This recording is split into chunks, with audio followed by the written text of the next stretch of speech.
भाग चतुर्थ अध्याय। तो कल यहां पर यह शंका आई थी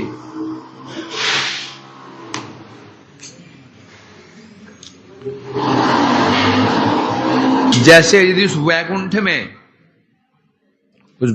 में यदि भेद है, कोई अधिक ऐश्वर्यवान है, तो कम ऐश्वर्यवान है, कोई नर रूप में है, कोई देव रूप में है, तो वहां तो समस्या खड़ी हो जाएगी, झगड़े शुरू हो जाएंगे।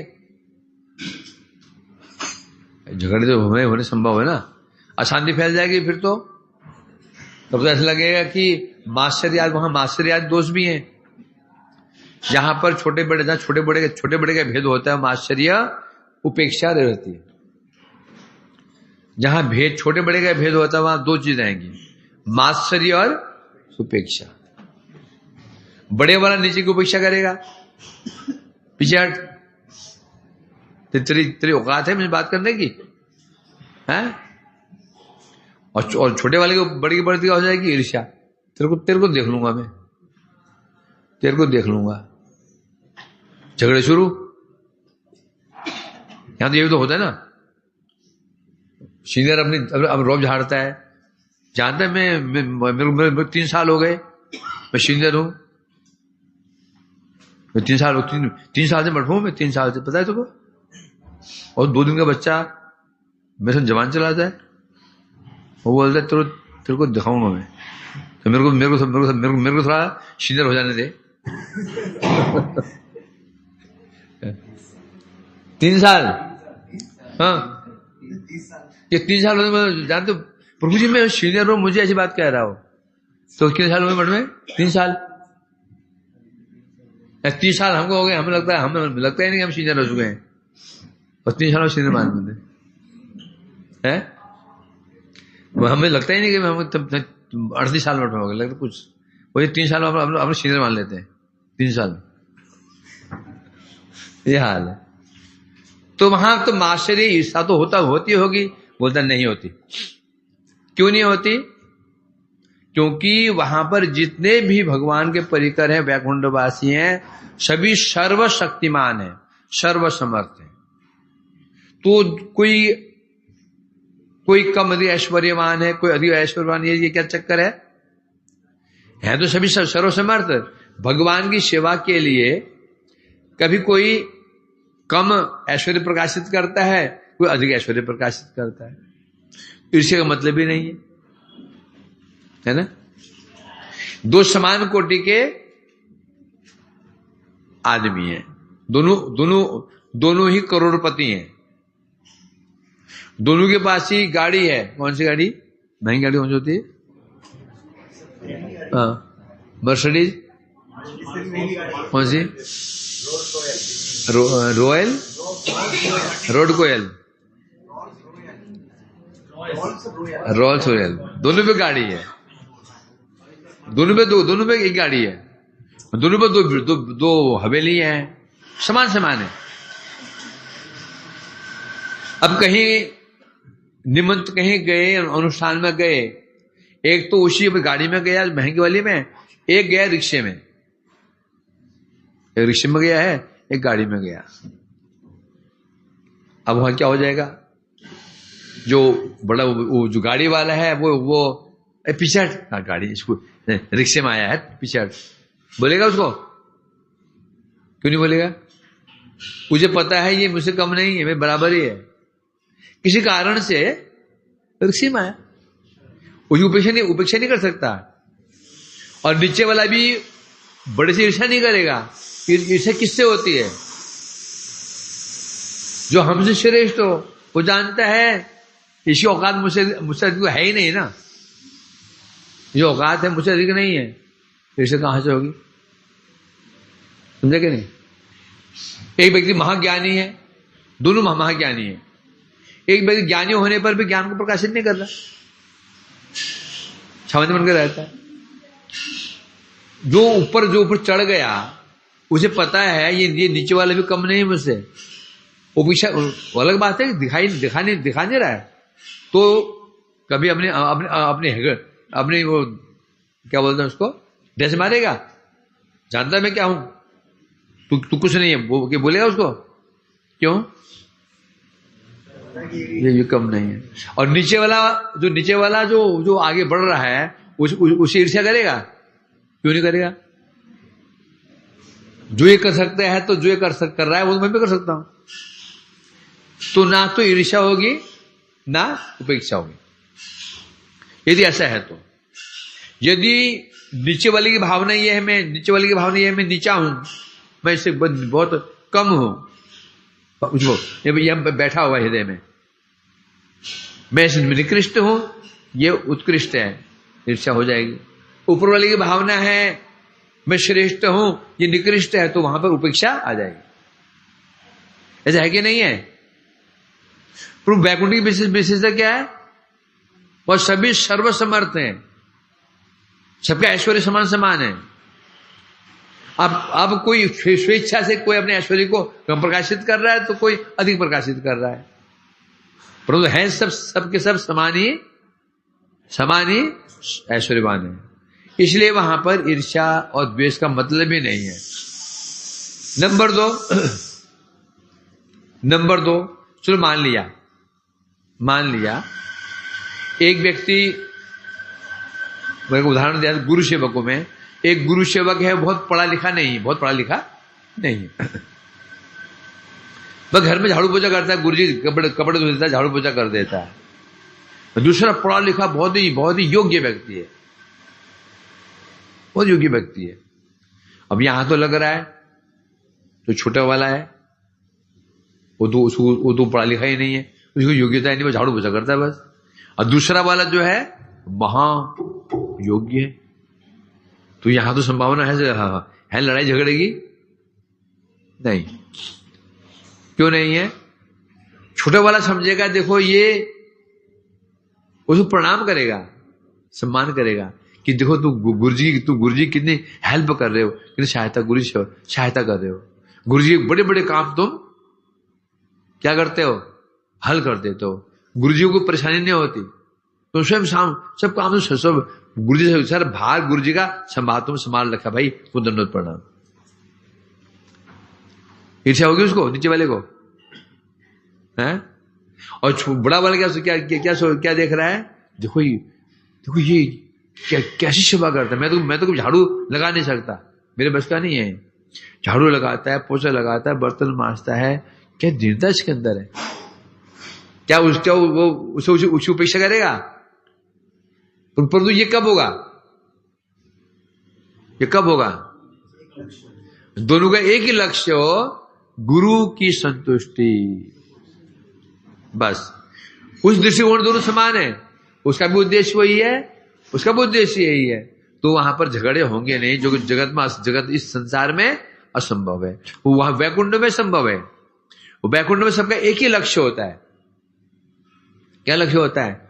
कृष्ण भगवान की संतुष्टि। इसलिए कह रहे हैं यहां पर, अतः वहां पर न माश्चर्य आद्यो दोषा संति कश्यापि तेषु ही, जितने भी वैकुंठ निवासी हैं, किसी के अंदर माश्चर्य, हिंसा, द्वेष आदि दुर्गुण नहीं, बल्कि क्या है, गुणः स्वाभाविका भवन्ति, सब में सद्गुण है। सबके क्या सद्गुण बने? आपस में सौहार्द भाव है, विनम्र भाव है, विनय भाव है, ये गुण वहां पर है ना। और ये गुण भी कैसे हैं? स्वाभाविक। फिर समस्या आ गई, अच्छा वहां पर ये गुण है, विनम्रता और आदि गुण है, तो तब ये गुण है, तो भी ये गुण भी तो क्या हो गए? नाशवान होंगे। जगत में होता है ना, जगत में हमें जो गुण होते हैं, गुण जन्मजात होते हैं, आते हैं, तब बोले नहीं, गुणा स्वाभिका भांति नित्या सत्या शाश्वत। वहां जो गुण हैं उन परिकरों में, वैकुंठवासियों में, वे स्वाभाविक स्वस्थ भाव इति स्वभाव, उन गुणों को उनसे कोई अलग नहीं कर सकता, उन गुण को उससे कोई अलग नहीं कर सकता। माने वो गुण उसके स्वरूप भूत हैं, जब से वो व्यक्ति, जैसे आग का गुण क्या है? जलाना। कोई माया का लाल है? कोई ऐसी प्रोसेस है, कोई विधि बनाई वैज्ञानिकों ने कि आग से उसकी दाहिका शक्ति को अलग कर दे? है कहीं? कोई कर सकता है? कभी नहीं कर सकता, क्योंकि वो दाहिका जो है आग का स्वाभाविक गुण है। उसी प्रकार से जो वैकुंठवासी हैं उनके जो गुण हैं वो गुण आए हुए नहीं है, आगंतुक नहीं है, अपितु नित्य स्वाभाविक है। तो यहां बताया, यहां उदाहरण दिया था वहां पर माश्चर्य दोष कैसे नहीं कर बताया। जैसे भ्रमर की मधुर झनकार सुन करके जितने भी कलकंठी पक्षी हैं वो ईर्ष्या नहीं करते हैं, बल्कि अपने शब्द को बल्कि वो शांत हो जाते हैं। शांत होकर के उस भ्रमर की गुंजार को श्रवण करते हैं, उसकी प्रशंसा करते हैं कि कितने महाभाग्यवान है भ्रमर, तुम कितने भाग्यवान हो, तुम भगवान का गुणगान कर रहे हो। वो सौभाग्य का प्रशंसा कर रहे हैं, ईर्ष्या नहीं कर रहे हैं। और तुलसी जी की सौभाग्य को देख करके अन्य ने जो पुष्प आदि हैं उसकी महिमा गान कर रहे हैं कि तुलसी ने क्या तपस्या की थी। हे देवी तुलसी, आपने क्या तपस्या की होगी कि आपको कहां स्थान मिला है? उनके चरणों में स्थान मिला है। इस विषय में आगे और स्पष्ट और भी विस्तार से कहा जाएगा। अब प्रपंचांतर्गता भोग पराह विषयिणो यथा बहिर्दृष्ट्या तथा इच्छन्ते ते ही मुक्तार्चितांग्रय। अब होता क्या है संसार में, प्रपंच के अंतर्गत, इस संसार के अंतर्गत जितने भोगी व्यक्ति होते हैं, जो व्यक्ति भोगी होते हैं वो कैसे होते हैं? वो विषय व्यक्ति होते हैं, आसक्त होते हैं। इस संसार में धन है तो धन में आसक्त हो जाता है, सुंदर है सौंदर्य में आसक्त हो जाता है, पांडित्य है पांडित्य में आसक्त हो जाता है, पत्नी सुंदरी है उसमें आसक्त हो जाता है, बच्चे हो उसमें आसक्त हो जाता है, संपत्ति उसमें आसक्त हो जाता है। प्रपंच के अंदर जैसे विषयी व्यक्ति भोगी बन जाता है, मतलब भोग में आसक्त हो जाता है, जो वस्तु भोग की वस्तु उसमें आसक्त हो जाता है। अब यहां बता रहे हैं उसी प्रकार से बहिर्दृष्टया तथा इच्छन्ते, बाह्य दृष्टि से ऐसा दिख रहा है जैसे संसार में व्यक्ति भोगी विषय व्यक्ति भोगी व्यक्ति होता है, वहां भी ऐसे ही है। धनवान है, ऐश्वर्यवान है, सुंदर है, गुणवान है, ऐसे वहां पर भी है। जैसे व्यक्ति यहां पर विषय व्यक्ति हैं, है ना, वैसे वहां पर भी है। तो बता रहे हैं क्या इच्छन्ते दिखा जाता है, परंतु नहीं। यद्यपि वो वैकुंठ में जो वैकुंठवासी हैं ऐसा लगता है वो व्यक्ति विषय व्यक्ति हैं। चलते कैसे हैं? विमान चलते कैसे हैं? यान पर चलते हैं, पैदल नहीं चलते, वो विमान पर चलते हैं। अच्छे अच्छे वस्त्र अलंकार धारण करते हैं, ऐश्वर्य बड़े वैभव के साथ रहते हैं, बड़ी वैभव के साथ रहते हैं, वो लोग ठाट बाट से रहते हैं। तब बोलेंगे तो जगत में जो हम रहते हैं वो वैसे रहते हैं, अच्छी गाड़ी खरीद लिया, अच्छा मकान बना लिया, अच्छे कपड़े बना लिए, तो तब तो हमारे सामान्य हो गए। नहीं, बोला क्यों? क्योंकि वैकुंठवासी बाह्य दृष्टि से विषय दिखते हैं, विषय नहीं है। क्यों नहीं है? तब बता दिया, क्योंकि मुक्तार्चितांग्रय,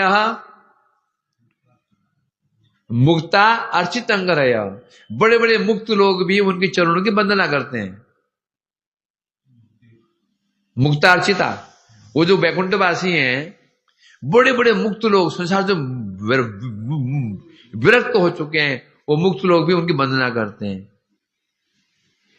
तो क्या मुक्त लोग भी मुक्त लोग की वंदना करेंगे? मुक्त लोग मुक्ति की वंदना करेंगे। एक त्यागी की गृहस्थी वंदना नहीं करेगा? करेगा? एक त्यागी व्यक्ति एक गृहस्थी की वंदना करेगा? नहीं करना। यदि कर रहा है तो क्या मानना पड़ेगा, वो तो बाह्य रूप में गृहस्थी है, अंदर से गृहस्थी नहीं है वो, है ना। जनक जी महाराज, हाँ कौन है वो, याज्ञवल्क्य ऋषि, जनक जी बड़ा सम्मान करते थे, बड़ा सम्मान करते थे। जो कथा होती थी, कथा सुने जाते थे जनक महाराज जी, तो जनक जी को सबसे आगे बिठाते थे, आगे बैठो आगे। और वो जो नौशिक्षित उनको चेले थे, वो सोचते थे गुरुजी देखो कैसे विषय व्यक्ति के वश में हो गए हैं। वो राजा है, ऐश्वर्यवान है, तो आगे बिठाते हैं, हम तो फक्कड़ हैं, वह तो नहीं, हम पीछे बिठाते हैं। ऐसे उनके ऊपर पक्षपात का आरोप लगाते थे। शिष्य बोलते नहीं थे, मन में तो आता था, हो ही जाता था, है ना। तो एक दिन याज्ञवल्क्य ऋषि ने अपने एक सेवक से कहा, जो कथा चल रही हो दौड़ करके आना, बोलना नहीं। राजमहल के किसी सेवक को, जो सेवक राजमहल का सेवक था, उसको पट्टी पड़ा दी। जब कथा चल रही हो तो जो दौड़ के आना, बोलना राजमहल में आग लग गई, आग भागते हुए आना, कुछ डरा हुआ सा। कथा चल रहे थे, वो आए भाग के, महाराज आग लग गई, राजमहल में आग लग गई, राजमहल में आग लग गई। तो चुपचाप बैठे जनक महाराज। कुछ देर के बाद ऋषि याज्ञवल्क्य ने कहा, महाराज आप सुना नहीं कि राजमहल में आग लग गई? बोलते आग में क्या आग लगती, क्या आग में आग लगती क्या? यहां तो पहले आग लगी हुई है, संसार में क्या है, आग लगी है, आग में क्या आग लगेगी? बल्कि मैं तो यहां बैठकर मैं आग का निवारण कर रहा हूं, मैं यहां बैठकर आग बुझाने की चेष्टा कर रहा हूं, जब आग लगी नहीं थी। अगले दिन उन्होंने अपने शिष्य को पढ़ा दिया, कथा चल रही है, तुम दौड़ के आना, बोलते हैं संत निवास में आग लगी, संत निवास में आग लग गई। वो भागा, वो चिल्लाया, संत निवास में आग लग गई, संत निवास में आग लग गई, हॉल में आग लग गई, हॉल में है श्रृंगार क्या, अन्नपूर्णा भंडार में आग लग गई, सामने है, ऊपर कमर में आग लग गई। तो जितने वो बैठे थे ब्रह्मचारी सन्यासी, वो भागे, कमरू की ओर भागे, वापस आए तो आगे नहीं, बड़े गुस्से में आए, बड़ा गुस्से, लाल पीले। गुरुजी देखो दिमाग खराब हो गया, ऐसे सर हमारे कथा बाधा पहुंचा दी, आग तो लगी नहीं है। गुरुजी ने कहा, कल जब ये जनक जी ने सुना राजमहल में आग लगी, क्या राजमहल में आग लग गई है, क्या भागे थे, क्या दौड़े थे राजमहल की ओर? नहीं। और तुम दौड़े तो कमरे में है क्या, धोती है मैंने दी, लंगोटी मैंने दी, और क्या है, क्या होगा? दो कपड़े होंगे, लंगोटी और क्या, वो मैंने दे रखी। और तुम उनको ऐसे आसक्त हो दौड़े बचाने के लिए उनको, हैं? आप समझे? जनक जी को आगे मैं आगे क्यों बैठाता हूं, सबका मुख बंद हो गया। तो ऐसे विषय व्यक्ति, मुक्त व्यक्ति एक भोगी व्यक्ति की यदि प्रशंसा कर रहा है,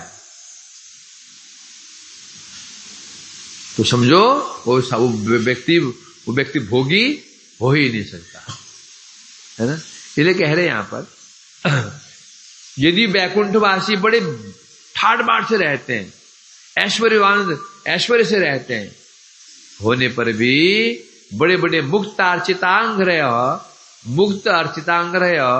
अंग्रेजी में उनके चरण कमलों की पूजा को अर्चना कौन करते हैं? मुक्त लोग करते हैं। सिद्ध हो गया कि वे लोग विषय जैसे दिख रहे हैं, है नहीं है। यदि होते तो फिर बड़े मुक्त लोग उनकी प्रशंसा क्यों करते? देखा मैं कह रहे हैं, यदि कोई प्रश्न कर दे, मानो ब्राह्मण ने कहा, गोकुमार जी जब वैकुंठ वासु के पास इतना वैभव, इतना ऐश्वर्य है, सबको अलग अलग यान, सबके अलग अलग विमान है, सबके अलग अलग विमान है। हमारे मठ में तीन साइकिलें हैं, दो स्कूटर है, सबको तो है नहीं, है क्या? वहां सबके विमान अलग अलग, सबके अलग विमान, सबकी महल अलग अलग, और महल भी सामान्य नहीं है, विमान भी सामान्य नहीं है। तो इतना ऐश्वर्य होने के पश्चात भी तो वैकुंठवासी विषय में लिप्त क्यों नहीं होते हैं? भाई जब स्वाभाविक है ना, यदि हमारे पास ऐश्वर्य नहीं है तो ठीक है, ऐश्वर्य आ जाए तो क्या होता है? हम क्या लिप्त हो जाते हैं? होते नहीं होते हैं? ये प्रेम कहां गया? आज भी बीमार है? प्रसाद पाए तो इन्हें यहाँ की बैठ करके, यहाँ बैठे पर प्रसाद पाए तो इन्हें? मोबाइल तो नहीं है, वो तो मिलेगा सब ताम झाम। क्या बोला तुम्हें? हाँ, तो कह रहे वैकुंठवासी जब उनके पास इतना सारा इतना ऐश्वर्य है तो उसमें लिप्त क्यों नहीं होते? जगत में होता है ना, हम लिप्त हो जाते हैं। थोड़ा धन संपत्ति के आ जाए आसक्त हो जाते हैं उसमें, थोड़ा मान सम्मान के मिलने लगे, अब बस अपने आप को क्या मान बैठते हैं, हम क्या बन गए, क्या नहीं बन गए हैं? तो बिल लिप्त क्यों नहीं होते हैं? ऐसे कर रही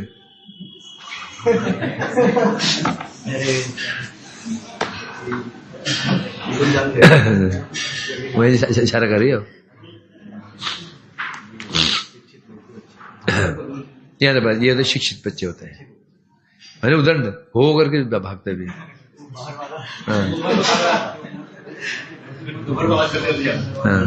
कौन? शिक्षित बच्चे अंदर पड़ता है, शिक्षा का अंदर पड़ता है, परिवार का अंदर पड़ता है। परिवार सभ्य है तो बच्चे भी सभ्य ही निकलते हैं। अब परिवार में असभ्य हो तो बच्चे भी असभ्य निकलेंगे। हाँ, तो बता रहे तो वैकुंठवासी जब उनको इतना ऐश्वर्य है तो लिप्त क्यों नहीं होते, आसक्त क्यों नहीं होते? तो बता रहे हैं ये जो आशंका आगे से दूर करने के लिए श्लोक बता रहे हैं, प्रपंच अंतर्गता भोगपरा विषय ने था। क्या बता रहे हैं? इस अर्थात जो वैकुंठवासी होते हैं वो दिव्य उनके पास दिव्य विषय भोग होता है। नृत्य गीत आदि भी करते हैं, नृत्य भी करते हैं, गीत भी गाते हैं, सुनते भी हैं, उनका ऐश्वर्य भी उनके पास में है। होने पर भी हैं, बाह्य दृष्टि से ऐसे लगा जैसे हम लोग यहां पर गाने सुनते हैं, गाने गाते भी हैं, गाने सुनते भी हैं, ऐश्वर्य हमारे पास होता है, वाहन होते हैं, विमान होते हैं, घर होते हैं, पत्नी पुत्र आदि होते हैं, है ना, और हम आसक्त हो जाते हैं। तो ऐसे लग रहा है कि वैकुंठवासी हमारी तरह ही विषय भोगी हैं, उनके पास जो अभाव वो भी वैराग्य नहीं है। साधक भजन करता है, कैसे भजन करता है? विरक्त होकर के। सिद्धि होती फिर क्या करता है? भजन करता है विरक्त होकर के। सिद्धि होगी जब वैकुंठ पहुंच गया फिर वहां क्या, फिर वहां पर क्या वो विरक्त होता है? यहां घर त्यागा, बार त्यागा, सम्मान त्यागा, मान त्यागा। सिद्धि होगी तो क्या होगा? जो त्यागा सब मिलेगा 10 गुना चक्रवर्ती ब्याज के साथ में। ब्याज ऐसा कि नहीं? भक्त सब त्यागता है, भजन करता है, तो सिद्धि प्राप्त हो जाती है वैकुंठ में, फिर उसको ऐश्वर्य मान सम्मान प्राप्त होता है ना, या नहीं होता? इसलिए कह रहे हैं यहां पर, तो बाह्य दृष्टि से ऐसे लग रहा है कि जैसे जगत में लोग विषय प्राप्त होने पर उसमें आसक्त हो जाते हैं, है ना, परंतु वैकुंठवासी आसक्त नहीं होते। कारण क्या है? कारण यह है क्योंकि जो विषय सुख त्याग करके ब्रह्मनिष्ठ हो चुके हैं, परम जो मुक्त गण हो चुके हैं, और मुक्त गण भी वैकुंठवासियों की अर्चना करते हैं, वंदना करते। क्यों करते? यदि भोगी होते, विषय भोगी ही होते, ऐसे मुक्त महापुरुष भी क्यों, किस लिए ऐसे विरागी जो वैकुंठवासी उनकी वंदना करते? नहीं करते ना, नहीं करते। कर रहे हैं तो इसका मतलब विषय जैसे दिख रहे हैं, विषय है नहीं। अति प्राकृत विषय की भांति तुझसे तुझ पर है। इसलिए जब बड़े बड़े मुक्त पुरुष भी उन वैकुंठवासी की वंदना कर रहे हैं तो सामान्य प्राकृत विषय की भांति तो उनमें भोग की आशंका कैसे रह सकती है? जब हम जगत में है ना, हमारे अंदर क्या है? विषय भोग की आकांक्षा, और भोग करूं और भोग करूं और भोग करूं, और बढ़िया खाऊं और बढ़िया पहनूं, एक घर दो घर बना लूं, ये गाड़ी वो गाड़ी ले लूं, ये मोबाइल वो बड़े मोबाइल ले लूं। हमारे अंदर क्या है? आकांक्षा, भोग की आकांक्षा है। या परंतु वहां पर ऐसा नहीं है। जब मुक्त पुरुष भी वैकुंठवासियों की स्तुति कर रहे हैं तो सिद्ध हो गया वो वैकुंठवासी भोगी, विषय भोगी नहीं हो सकते।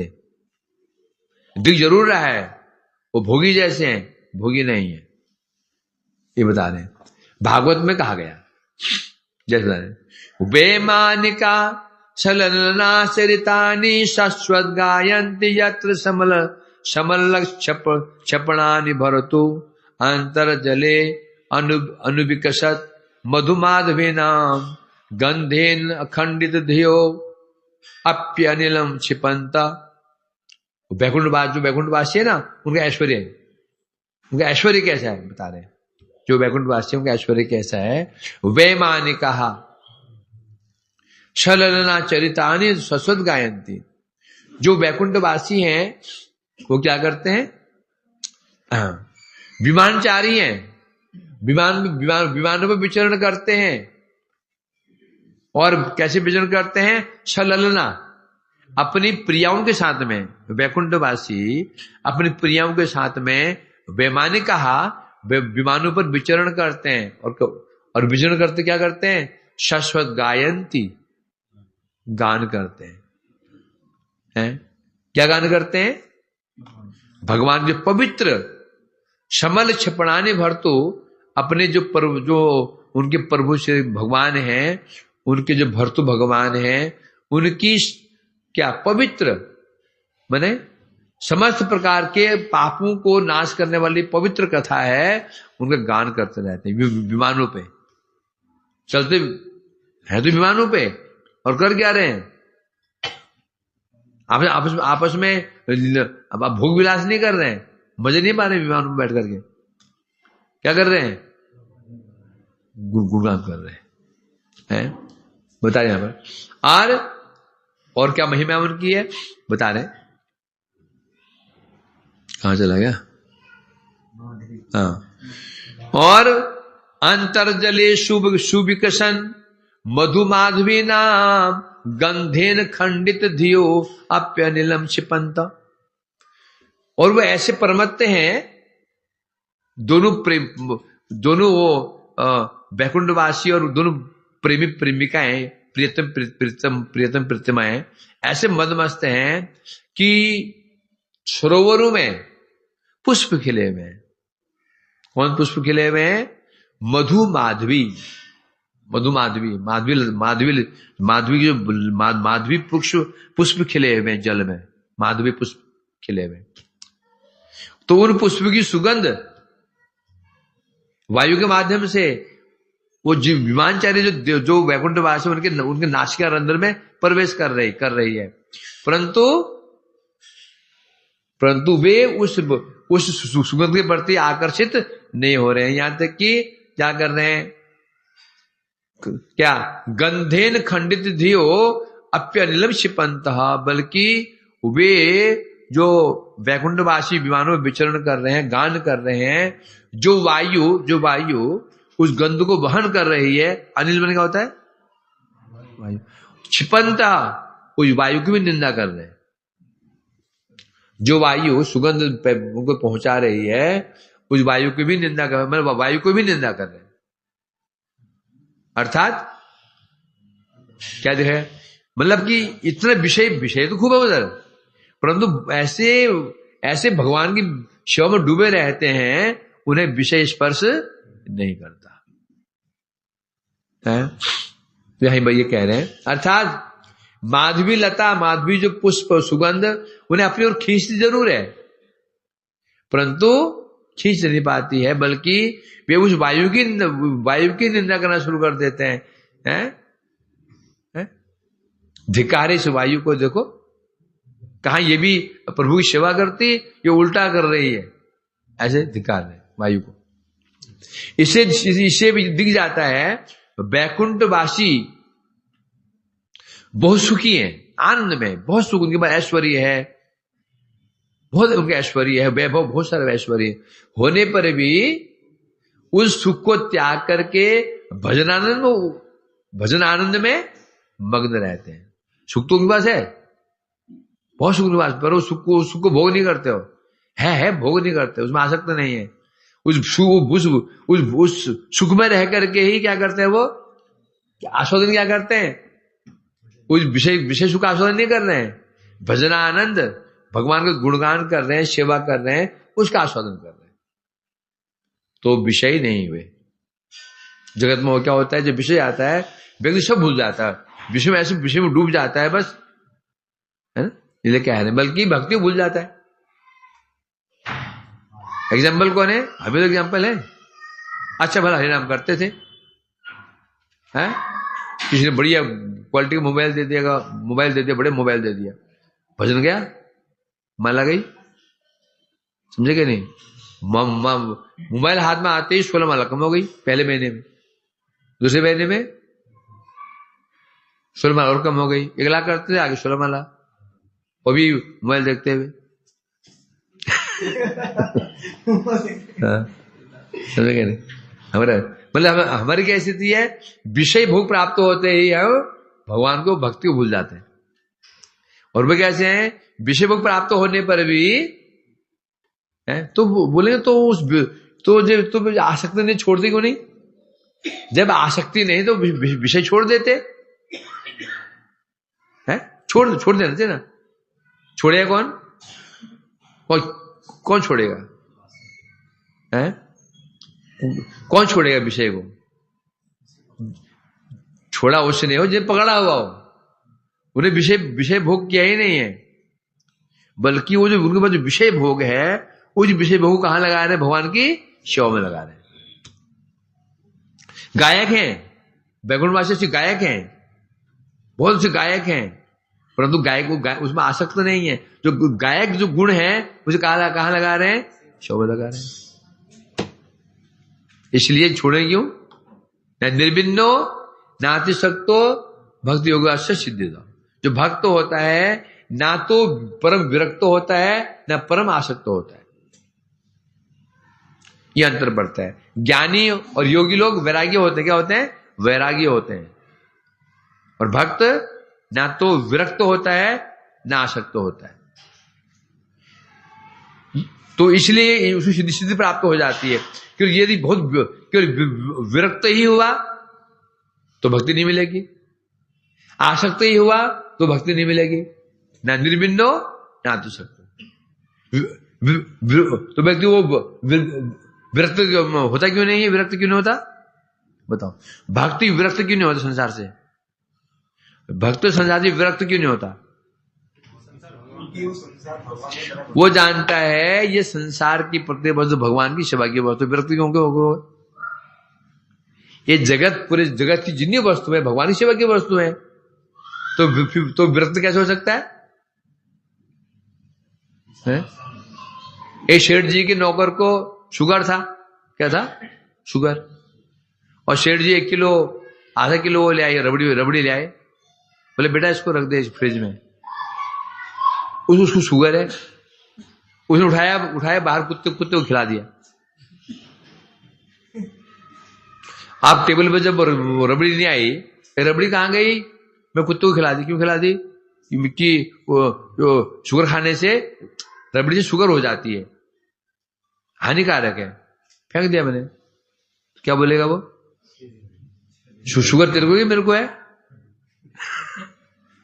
मेरे को है, तो वो रबड़ी में तेरे लिए लाया था, अपने लेके ले आया था? किसके लिए रबड़ी? मेरे लिए। अर्थात भक्त जानता है ये सारा जगत भगवान की सेवा के लिए है, मेरी सेवा के लिए नहीं है। तो भगवान की सेवा की वस्तु है तो इसके त्याग कैसे कर देंगे? जब मालिक रबड़ी अपने लिए रबड़ी लेकर के आया था, रबड़ी प्रिय है उसको, शुगर उसको है नहीं, जिम जाता है, हैं? तो उसे क्या कर रहे था? रबड़ी को ठंडा करके बढ़िया ढंग के वो फ्रिज में रख करके ठंडा देता उसको किया नहीं, उसने फेंक और दिया उसको। उसी प्रकार से भक्त जानता है ईशावासम इदम सर्वम, ये सारा संसार भगवान की सेवा की वस्तु है, तो इसको त्यागेगा क्यों? आसक्ति तुम्हें आसक्ति क्यों नहीं होता? आसक्ति क्यों नहीं होता? कि मेरी वस्तु नहीं है, भगवान की सेवा की वस्तु है। तो ना तो विरक्त होता है ना आसक्त होता है। ऐसा जो व्यक्ति होता है उसकी सिद्धि हो जाती है। जो पर विरक्त होते हैं ना माया माया माया माया माया माया, उसे ज्ञानी कहते हैं। ये त्यागो वो त्यागो, ये त्यागो वो त्यागो, ये त्यागो वो त्यागो, वो माया है। और जो बोलते हैं खाओ खाओ खाओ, वो भोगी, कर्मी और ज्ञानी। भक्त न कर्मी है न ज्ञानी, भक्त क्या है? भक्त है, न त्यागी है न भोगी है। इसलिए वैकुंठ में जितने वहां के वैकुंठवासी हैं, महान ऐश्वर्य उनके पास में, परंतु उस ऐश्वर्य का भोग नहीं करते, हो भोग नहीं कर रहे हैं, बल्कि उस ऐश्वर्य को कहां लगा रहे हैं? भगवान की सेवा में लगा रहे हैं। और क्या विशेषता वहां की? और वहां कैसे ऐश्वर्य बता रहे हैं? ऐश्वर्य कैसे बता रहे हैं? तद संकुलम हरिपदानति मात दिष्टै वैदुर्य मारकत हे मय विमाने ये शाम बृहत कटि तटा इसमें शोभित मुख्या कृष्णात्मना नरजम आदुरुत उस्मयाद्य। जो वैकुंठ निवासी है ना, उनके विमान कैसे है? उनके विमान कैसे हैं? लोहे के बने हुए विमान नहीं है। विमान लोहे के बने हुए नहीं, लोहे के स्टील के बने हुए विमान नहीं है। किसे बने हुए हैं? वैदुर्य मारकत हेमयी विमान, वैदुर्य मणि, महामरकत मणि, स्वर्ण मणि, जो विमान बने हुए हैं और सामान्य विमान नहीं है। वैदुर्य मणि से विमान बने हुए हैं। और पन्ने, मरकत पन्ना जो है ना, मरकत मणि पन्ना होता ना, स्टोन, पन्ने, उसे कहते हैं मरकत मणि, पन्ना कहते हैं। बहुत कीमती होता है पन्ना। अब बाहर जाती है ज्योतिषी के बाद में वो दिखा देता हूं, पन्ना बोलता है उसको। इन्हें हर पन्ने दिखा देता हूं। पन्ने आसान होता है पन्ने मिलना, पन्ना। और स्वर्ण जो विमान किससे बने हुए हैं? सोने से बने हुए हैं, सोने के। उनमें जड़े हुए हैं वैदुर्य मणि, महामरकत मणि, नीलमणि, ऐसे विमान है वो है, ऐसे विमान है। अभी ये विमान कैसे मिलते हैं? कितने में मिलते हैं? कीमत क्या है? कीमत कुछ नहीं, कीमत है हरिपदा नति मात्रम, एक ही कीमत है। क्या कीमत है? हरिपद नति, जो भगवान के चरणों में नति प्रणाम कर देते हैं। एक बार भगवान को प्रणाम कर देते हैं, करने मात्र से ये विमान उसको प्राप्त हो जाते हैं। सोचो, इतने कीमती विमान है और प्रणाम करने मात्र ही मिल जाते हैं। हरि प्रधानती उनको प्रणाम किया और विमान मिल गए। तो अब ऐसे जो वैकुंठवासी हैं, और क्या विशेषता है वैकुंठवासियों की? ये शाम बृहत कटि तटः इसमें शोभित मुख्या कृष्णात्म नाम रज। अति सुंदरी स्त्रियां जिनका कटितट विशाल, कटितट जिनका विशाल, कटितट विशाल है, जिनकी मुस्कान अति मनमोहक है, उनको देख करके भी वो वैकुंठ निवासी जो भगवान पार्षद हैं, न रज, उनमें राजसी भाव नहीं आता। ऐसी सुंदरियों को देखने के पश्चात भी वैकुंठ निवासी जो भक्त होते हैं उनके अंदर रजो मतलब काम भाव नहीं जगता। क्यों नहीं जगता? कृष्ण आत्मना। कौन है वो? कृष्ण आत्मना, अर्थात उनका मन कहां पर है? आत्मा में मन, उनका मन कहां है? कृष्ण में लगा हुआ है। वो तो बहुत दूर की बात है। भक्त कैसे भक्त देखे जाते हैं? हरिदास ठाकुर जी, वो तो इस जगत में ही है। उनके सामने कौन आई? साक्षात माया देवी। साक्षात माया देवी आई उनके पास में। पहले तो वैश्य आई ना, उनको मोहित करने के लिए, कुछ कर नहीं पाई, उल्टा वो स्वयं भक्त बन गई। यहां स्वयं एक दिन माया देवी आ गई उनके पास में, भजन कर रहे थे, माला कर रहे थे बैठ करके तुलसी के पास में। रात्रि का समय था, अकस्मात चारों ओर स्वर्ण कांति, प्रकाश, स्वर्ण प्रकाश। बड़ा आश्चर्य, भाई ये कहां से आया? इतने में देखा आकाश से कोई परम सुंदरी नीचे उतरी, परम सुंदरी, शरीर से स्वर्णिम आभास निकल रहा था। माला कर रहे थे, अनेक प्रकार के हाव भाव दिखाए उसने, बहुत चेष्टा की, भाव भंगी में दिखाई, इनमें कोई प्रभाव नहीं पड़ा। कुछ देर के बाद वो बोली, हरिदास मैं साक्षात माया देवी हूं, तुम किस मिट्टी के बने हो? मैंने सबको ब्रह्मा को नचा दिया, शिव को नचा दिया, और तुमको प्रभाव नहीं पड़ा। तुम मुझे मंत्र प्रदान करो। तब हरिदास जी ने उनको मंत्र प्रदान किया, उस माया को शिष्य बनाया। तो ये कौन है? ये तो वैकुंठवासी है। तो वैकुंठवासी बता रहे, एक तरफ तो उनके पास इतना ऐश्वर्य, ऐसे विमान है। सोचो यदि किसी पास तो ऐसे विमान मिल जाए तो रास्ते में कैसे चलते हैं? किसी को ऐसी गाड़ी मिल जाए 20 लाख की, वो भी आदमी रास्ते में कैसे चलता है? वो है कैसे इछलाता हुआ होता ना। हाँ, यहाँ दिखा रहा है, वहां दिखा रहा है, फालतू घुमा रहा है इधर। अच्छे कपड़े पहन के जाता है तो फिर बड़े ठाड़ से देखो दिखाता है। कोई पूछता नहीं, भी बोलता, कोई पूछता नहीं उसको, बोलता जानते हो कपड़ा कल नया लिया मैंने, ये फलाना है ना स्मार्ट बाजार, वहां से लाया हूं, कीमत इसकी है बता ना। जो नए ना ये मोबाइल निकले थे। मोबाइल पहले तो लंबा वाला होता था, वो लंबा वाला होता था, उसमें खींचते थे सेलफोन। जब मोबाइल शुरू हो गए छोटे कीपैड वाले, गाड़ियों में बसों में कोई बात नहीं है, जानबूझकर हेलो जानबूझकर निकाल करके हेलो दिखा करके करते था। वैसे ऐसे अब यदि फोन है, क्या कौन फोन होता है वो बड़ा और फोन, अरे एप्पल फोन क्या बोलते हैं? Apple phone, iPhone. तो देखो दिखना, व्यक्ति जो भीड़ लगी हो ना, उसको दिखाता बाहर हो, हाँ दिखाता है। तो मतलब क्या, इस जगत में क्या थोड़ा विषय मिल जाए ना, आदमी बस दिखाता है उसको, उसमें डूब जाता है, उसमें आसक्त हो जाता है।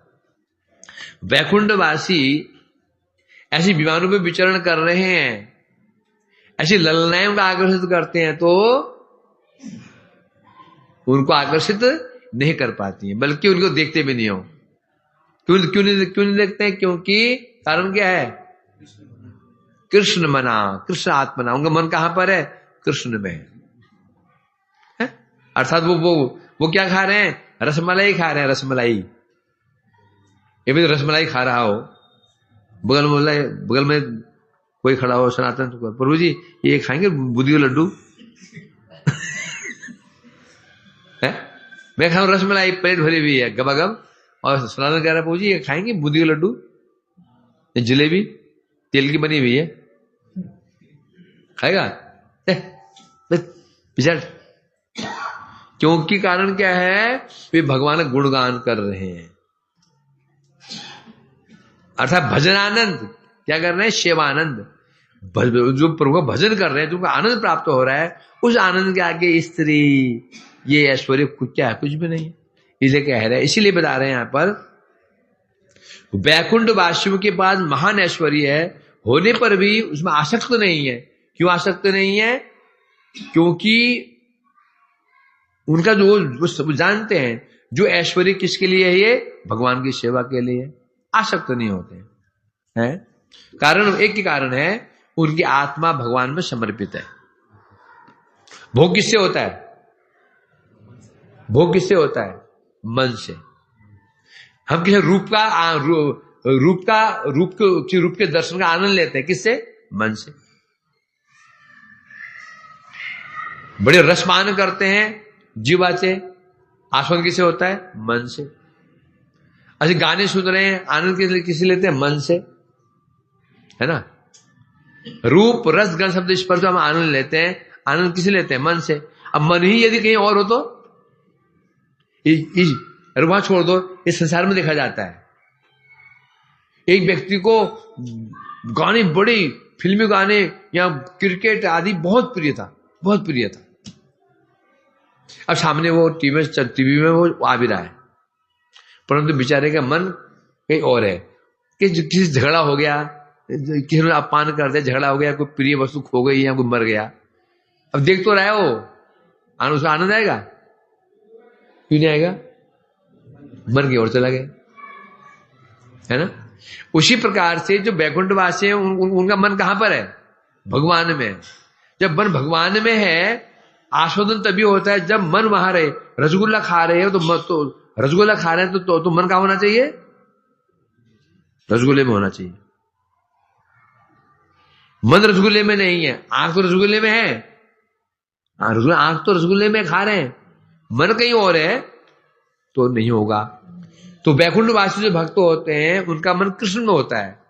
जो कृष्ण में उनका मन है, जिनके सामने भोग है, तो उनका आस्वादन होगा ही नहीं।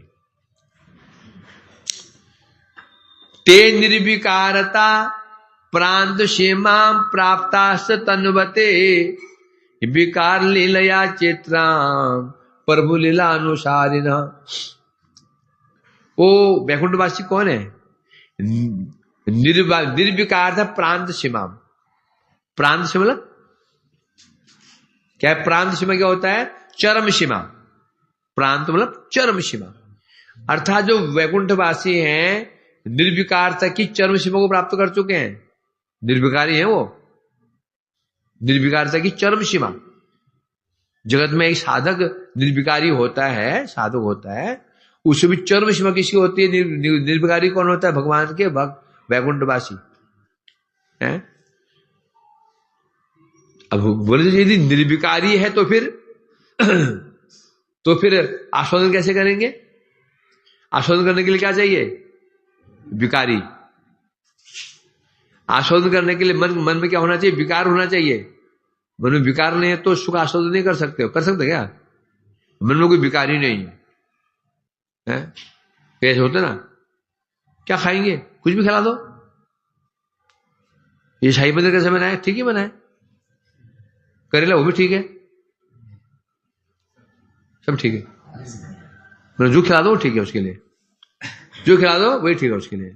तो तू क्यों तू व्यक्ति के आस्वादन करेगा? कौन करेगा? विकारी। ये अच्छा बना है, इसमें नमक कम है, इसमें चीनी कम है, ढमकाना कम है, फलाना कम है, इसे बोलते हैं विकारी। विकारी है। तो आज जड़ सुख आस्वादन करने के लिए भी क्या चाहिए? विकारी। पागल है ना? पागल कैसा होता है? निर्विकारी। पागल होते हैं, रास्ते में घूमते हैं, जो दिखा लिया, क्या वो आस्वादन कर सकते हैं? क्यों नहीं कर सकते हैं? उनका मन क्या है? निर्विकार। इसलिए कह रहे हैं, अब यहां यदि अब प्रश्न उठ रहा है, यदि वैकुंठवासी निर्विकारी हैं तो फिर आस्वादन कैसे होगा? निर्विकारी यदि है, निर्विकारी व्यक्ति ना किसी को सुख दे सकता है ना सुख ग्रहण कर सकता है। समझा कि नहीं? जिसको अच्छा खाना आता है ना, वो किसी को बढ़िया बढ़िया खिला सकता है।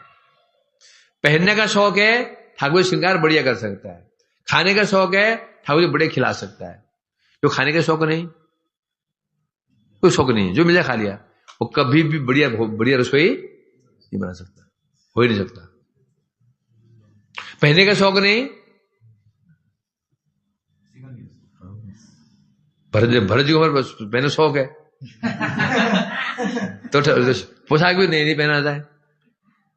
हर चीज में दो नए स्वेटर बन जाते हैं उसके। तो ठाकुर जी श्रृंगार भी बढ़िया बढ़िया करता है। यदि बनाते पुजारी सनातन को, ठाकुर जी फटे कोड़े पहनेंगे। हाँ, यदि बना पुजारी सनातन बनेगा ना, ठाकुर जी वही पुराने कपड़े। अरे कोई नए ड्रेस सिलाए कुछ नहीं, वो है ना 4 साल पहले वाला है, वही पहना देंगे जन्माष्टमी को पड़े हुए। और खाने का शौकीन नहीं है तो जो दे दो नहीं बना पाएगा। खाने का शौकीन है तो बढ़िया बढ़िया बनाएगा, ठाकुर खिला सकता है। ऐसा है कि नहीं? अब बता रहे यदि वैकुंठ में सब निर्विकारी है तो भगवान को आनंद कैसे देंगे? और फिर स्वयं आनंद कैसे लेंगे? आनंद देने और लेने के लिए क्या चाहिए? मन में विकार होना चाहिए। मन में विकार है तो आप आनंद ले भी सकते हो, दे भी सकते हो। जो विकारी नहीं है, ना आनंद देगा ना आनंद लेगा। आनंद आनंद आनंद कैसे बढ़ता है? आनंद कैसे बढ़ता, बताओ जगत में क्या देखते हैं? आनंद कैसे बढ़ता है किसी का? क्या सोचते हो? देने से कि लेने से? देने से। आनंद देने से बढ़ता है। जब देते हैं, समझे कि नहीं? बाजार में तुमने पैसा दिया ना, तभी तो रसगुल्ला ही मिला। पहले क्या दिया? पेमेंट किया, तब तो रसगुल्ला मिला। हम जो आनंद देते हैं तो क्या हमें क्या मिलता है? आनंद मिलता है। दुख देते हैं तो, क्योंकि नियम है ना, न्यूटन का क्या नियम था? क्रिया की प्रतिक्रिया। यदि मुझे आनंद देंगे तो 100% हमें आनंद देगा। वो हो नहीं सकता। महादुष्ट महादुष्ट महादुष्ट व्यक्ति भी है ना, यदि तुमको आनंद दोगे तो 2-4 दिन तुम्हारा अहित तो करेगा। वो एक दिन अवश्य भी तुमको भी वो रिटर्न में सुख ही देगा। एक दिन तुम एक दिन परेशान करेगा, 2 दिन परेशान करेगा, 4 दिन परेशान करेगा। तुम उसका हित करे जा रहे हो, वो सोचेगा कैसा आदमी है ये। अवश्य तुम्हारा सम्मान करेगा। फिर यदि असम्मान करोगे तो फिर तुम असमान मिलेगा। इसलिए मतलब जैसा करोगे टीट फॉर टैट कहते हैं ना, नियम होता है। हाँ, कि आपने बताया कि वैकुंठ निवासी जो होते हैं उनको विषय भोग आकर्षित नहीं कर पाते, उनकी आत्मा भगवान के चरणों में समर्पित है। हम लोग जब तक समर्पित नहीं हो सकते करते रहेंगे। हम लोग भगवान के चरणों में समर्पित ना होने के कारण क्या है? हम समर्पित क्यों नहीं पाते? भोग कामनाएं हृदय बैठी हुई हैं। सनातन ने प्रश्न किया तो वैकुंठवासी भवन में समर्पित हैं, इसलिए उनको भोग आकर्षण नहीं कर पाते हैं। जब तुम ऐसे वैष्णव का अनुगत्य करोगे, जो ऐसे महापुरुष हैं, भक्त हैं, जब तुम कृपा करेंगे तब तुमको सामर्थ्य प्राप्त होगा। समझा कि नहीं? हमारे बस में नहीं है, हमारे बस में नहीं है ये तो ऐसे सिद्ध महापुरुष होते हैं।